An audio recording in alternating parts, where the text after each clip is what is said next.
আমি আবারও বলছি, আজকে বলছি, কাজী হাসনাত হচ্ছে ছাত্রলীগের নামধারী ক্যাডার। কাজী হাসনাতের মতো লোকদেরকে ন্যাংটা করে পিটাতে পারি নাই বলে আজকে আমাদের বিপ্লব বেহাদের দিকে যাচ্ছে। আওয়ামী লীগকে পুনর্বাসন দিতে চায় একমাত্র এ হওয়ার পিছনে বর্তমান সমন্বয়। তাই আমি সার্জিসের কাছে প্রশ্ন করছি, আমি আসিফ নজরুলের কাছে প্রশ্ন করছি, আমি বর্তমান উপদেষ্টাদের কাছে প্রশ্ন করছি, আমি বর্তমান সমন্বয়কদের কাছে প্রশ্ন করছি, আপনারা কি এই গ্রাফিটি ফিরিয়ে দিতে পারবেন? পারবেন না। তাহলে কেন আপনারা এই গ্রাফিটিগুলো মুছলেন? কেন তাহলে আপনারা আজও এই যে 2000 আমার ভাইরা মৃত্যুবরণ করেছেন তাদের পরিবারদেরকে এখনো পুনর্বাসনের ব্যবস্থা করা হয়নি? কেন আজকে আপনার 15,000-এর অধিক অঙ্গহানি যারা হয়েছে তাদেরকে আপনার পুনর্বাসনের ব্যবস্থা হয়নি? করবেন না, আপনারা করবেন না। এই কারণে সাজিদ হাসনাত হচ্ছে, আমি আবারও বলছি, আজকে বলছি, সাজিদ হাসনাত হচ্ছে ছাত্রলীগের নামধারী ক্যাডার। এই জন্য আওয়ামী লীগকে পুনর্বাসন দিতে চায়। আওয়ামী লীগকে পুনর্বাসন দেওয়ার জন্য যা করা লাগে তাই ওরা করে যাচ্ছে। আমরা শুনছি যে জানুয়ারি 15 তারিখের মধ্যে বাংলাদেশে একটা অরাজকতা তৈরি হবে। কেন হবে? একমাত্র এ হওয়ার পিছনে আমি মনে করি বর্তমান সমন্বয়করা দায়ী। আমি সকল সমন্বয়ক বলছি না, কিছু নামধারী সমন্বয়কের কারণে এই কুগলা সংগঠিত হবে। আজকে আমাদেরকে প্রকাশ্যে ভারত থেকে ফোন দেয়, আরে ভারতের রোয়ারা ফোন দিয়ে আমাদেরকে থ্রেট দেয়, হুমকি দেয়, তোমরা সাবধান থাকো, সাবধান হয়ে যাও, আমাদের বাংলাদেশের বিপক্ষে, আমাদের ভারতের বিপক্ষে তোমরা কথা বলো না, ভারতের পক্ষে কথা বলো। আমাদেরকে থ্রেট দেয়। কেন থ্রেট দেয়? থ্রেট দেওয়ার সাহস পাচ্ছে কোথা থেকে? একমাত্র পাচ্ছে হাসিনা। তাদের ভাবি ভারতে বসে আছে, তাদের দেবররা আজও বাংলাদেশে বসে আছে। এই জন্য ওরা আমাদেরকে প্রকাশ্যে হুমকি দেওয়ার সাহস রাখে। আমি মনে করি আমাদের বাংলাদেশের 20 কোটি জনগণকে আবারও জেগে উঠতে হবে, আবারও রাজপথে নামতে হবে। রাজপথে নেমে আমরা সেই ফ্যাসিস্ট হাসিনা দোসরদেরকে, এইরকম আপনার সাজিদ হাসনাতদের মতো লোকদেরকে ন্যাংটা করে পিটাতে পারি নাই বলে আজকে আমাদের বিপ্লব বেহাদের দিকে যাচ্ছে। এরা 180 ডিগ্রি অ্যাঙ্গেলে ঘুরে তোমাদের মাকে আমরা ফিরিয়ে নিয়ে আসবো না। এরা আরে এই সাজিদ হাসনাত তো এক সময় ওদেরকে মা দেখেছে, শেখ হাসিনাকে মা দেখেছে। এখন কি তোমাদের সৎ মা হয়ে গেছে নাকি শেখ হাসিনা? উত্তর আছে কারো কাছে? উত্তর নাই রে ভাই, আমাদের কারো কাছে এই উত্তর নাই। এই উত্তর দিতে গেলে আমাকে কালকে গুম করবে। আজকে আমাদের সমন্বয়কদেরকে গুম করছে কেন? হত্যা করা হচ্ছে কেন?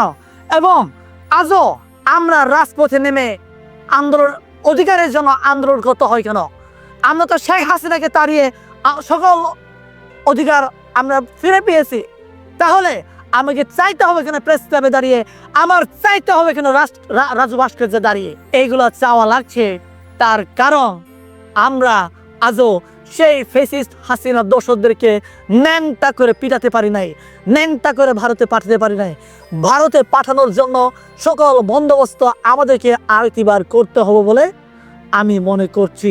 2024-এর বিপ্লবের 5 মাস পরে এসে আমার সমন্বয়করা কিংবা বিপ্লবী ধারক বাহক যারা নিজেদেরকে দাবি করছে, এরা গতকাল একটা সমাবেশ করেছে। 5 আগস্টের আগে কাউকে টাকা দিয়ে, কাউকে বিরিয়ানির প্যাকেট দেখিয়ে সভা সমাবেশ কিংবা রাজপথে নামার জন্য বলা লাগেনি। কিন্তু গতকালে যে সমাবেশ হয়েছে, এই সমাবেশে গাড়ি ভাড়া দিয়েছে, বিরিয়ানির প্যাকেট দিয়েছে। এমনও শুনেছি এদেরকে কিছু হাত খরচ নাকি দিয়েছে। কাকে কত দিয়েছে এটা আমার জানা নাই, হয়তো আপনাদের কাছে ইনফরমেশন আছে সাংবাদিক ভাইদের কাছে। তো এখন আমার কথা হচ্ছে, বিপ্লব 1 বছর যেতে না যেতে আমার কেন গাড়ি ভাড়া দেওয়া লাগছে? আমার কেন আজকে বিরিয়ানির প্যাকেট দেওয়া লাগছে? এটা একমাত্র এটাকেই প্রমাণ করে বিপ্লব দিন যত যাচ্ছে বিপ্লব তত ব্যাঘাত ঘটছে। এখন আমাদের করণীয়, এখন এক সময় একজন বলে বিএনপি এই আন্দোলনের মূল নায়ক ছিলেন। গতকাল সাজিদ বলছেন ছাত্র শিবিরের এক প্রোগ্রামে গিয়ে উনি সার্টিফিকেট দিয়ে আসতেন, শিবিররা এই আন্দোলনের মূল নায়ক ছিলেন।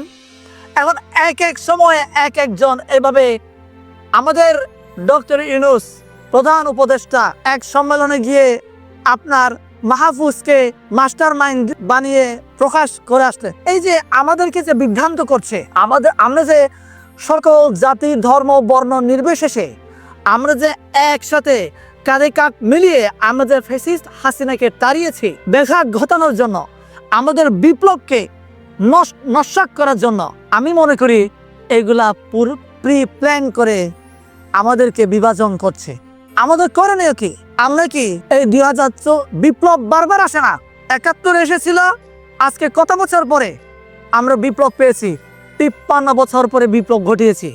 আমরা কি প্রতি 53 বছর কিংবা 100 বছর পর পর গিয়ে কি আমরা বিপ্লব ঘটাবো? নাকি আমরা এই বিপ্লবের মাধ্যমে আরো 1000 বছর বাংলাদেশকে এগিয়ে নিয়ে যাওয়ার স্বপ্ন দেখব? সৌন্দর্য বর্ধনের নামে আমাদের যে 5 আগস্টের সময় আমরা যে আমাদের রক্তের বিনিময়ে আমাদের টিফিনের টাকায় যে গ্রাফিটিগুলো অঙ্কন করেছিলাম, সে অঙ্কনগুলা এখন মুছে ফেলা হচ্ছে। কৃত্রিমভাবে শেখ হাসিনার যে আপনার মূর্তি ছবি আঁকা হচ্ছে। আমরা তো কৃত্রিমতা চাইনি। আমরা আমাদের পরিশ্রমে ঘামে রক্তে ভেজা যে অঙ্কন যে গ্রাফিটি করেছিলাম সেই গ্রাফিটি আমরা চাই। আপনারা কি ফ্রি দিতে পারবেন? পারবেন না তো। আমি হাসিনা তাদের ভাবি ভারতে বসে আছে, তাদের দেবররা আজও বাংলাদেশে বসে আছে। এই জন্য ওরা আমাদেরকে প্রকাশ্যে হুমকি দেওয়ার সাহস রাখে। আমি মনে করি আমাদের বাংলাদেশের 20 কোটি জনগণকে আবারও জেগে উঠতে হবে, আবারও রাজপথে নামতে হবে।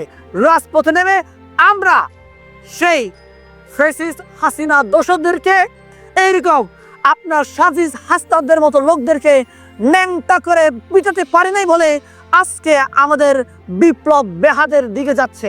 এরা 180 ডিগ্রি অ্যাঙ্গেলে ঘুরে তোমাদের মাকে আমরা ফিরিয়ে নিয়ে আসবো না। এরা আরে এই সাজিদ হাসনা তো এক সময় ওদেরকে মা দেখেছে, শেখ হাসিনাকে মা দেখেছে। এখন কি তোমাদের সৎ মা হয়ে গেছে নাকি শেখ হাসিনা? উত্তর আছে কারো কাছে? উত্তর নাই রে ভাই, আমাদের কারো কাছে এই উত্তর নাই। এই উত্তর দিতে গেলে আমাকে কালকে গুম করবে। আজকে আমাদের সম্মানদেরকে গুম করছে কেন? হত্যা করা হচ্ছে কেন? এবং আজও আমরা রাজপথে নেমে আন্দোলন অধিকারের জন্য আন্দোলন করতে হয় কেন? আমরা তো শেখ হাসিনাকে তাড়িয়ে সকল অধিকার আমরা ফিরে পেয়েছি। তাহলে আমাকে চাইতে হবে কেন প্রেস ক্লাবে দাঁড়িয়ে?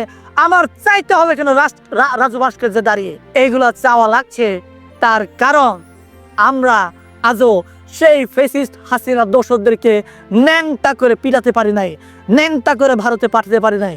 ভারতে পাঠানোর জন্য সকল বন্দোবস্ত আমাদেরকে আরেকবার করতে হবে বলে আমি মনে করছি।